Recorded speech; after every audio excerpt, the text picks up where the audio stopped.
Shalom, salam sejahtera. Renungan malam seiman yang ditulis oleh Dr. Kathleen Wijaya Kuntaraf dan Pendeta Dr. Jonathan Kuntaraf. Judulnya pada malam hari ini adalah Percaya, Hanya Percaya.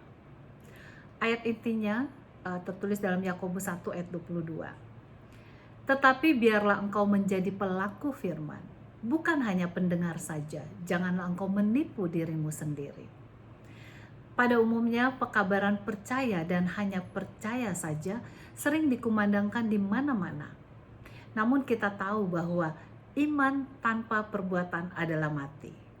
Ayat inti kita yang kita baca di atas tadi telah menyebutkan agar kita jadi pelaku firman.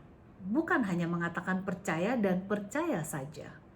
Buku Faith and Works halaman 89 dan 90 menuliskan, kita harus memiliki iman yang bekerja oleh karena kasih, yang menyucikan jiwa. Banyak orang menggantikan iman yang dangkal dengan kehidupan yang penuh kejujuran, sambil mengharapkan agar inilah caranya untuk memperoleh keselamatan.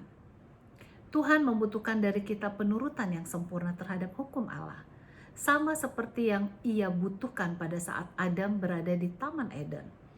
Kita harus memiliki suatu kebenaran tanpa cacat dan tanpa celah. Allah telah memberikan anaknya untuk mati bagi dunia ini. Tetapi ia tidak mati untuk meniadakan hukum yang suci, adil dan baik itu. Pengorbanan Kristus di Kalvari adalah argumentasi yang tidak dapat dijawab yang menunjukkan kekekalan hukum itu. Hukuman terhadap dosa itu dirasakan oleh Anak Allah sendiri atas nama orang berdosa, agar melalui kemurahannya yang agung itu, orang berdosa dapat melalui iman memiliki tabiatnya yang tidak bercelah. Orang berdosa diberikan kesempatan kedua untuk dapat memelihara hukum Allah dengan kuasa ilahi dari Sang Penebus. Salib Kalvari selamanya akan menyatakan kepada dunia kesalahan setan terhadap dunia kekristenan, bahwa kematian Kristus bukan saja menghapuskan sistem upacara dan pengorbanan, akan tetapi juga hukum Allah yang tidak pernah berubah, yang menjadi dasar tahtanya dan penyataan tabiatnya.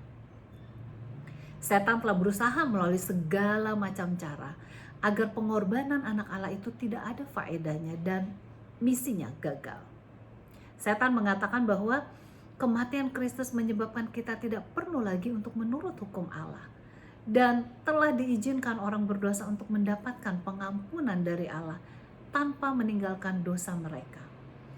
Setan berkata bahwa standar perjanjian lama telah diturunkan di dalam Injil dan manusia datang kepada Kristus bukan untuk diselamatkan dari dosa-dosa mereka, akan tetapi di dalam dosa mereka. Pada saat Yohanes memandang kepada Yesus, maka ia mengatakan misinya sebagaimana tertulis dalam buku Yohanes 1 ayat 29, bahwa pandanglah kepada anak domba Allah yang telah menghapuskan dosa dari dunia. Bagi setiap jiwa yang bertobat, pesan Tuhan tertulis dalam Yesaya 1 ayat 18 yang mengatakan, marilah, baiklah kita berperkara. Firman Tuhan, sekalipun dosamu merah seperti kirmisi, akan menjadi putih seperti salju. Sekalipun berwarna merah seperti kain kesumba, akan menjadi putih seperti bulu domba. Sungguh, suatu janji yang indah yang diberikan untuk kita masing-masing. Biarlah iman kita akan menghasilkan penurutan, hingga kita dapat senantiasa berkenan di hadapan Allah, sesuai dengan kasih karunia-Nya yang agung. Tuhan Yesus memberkati.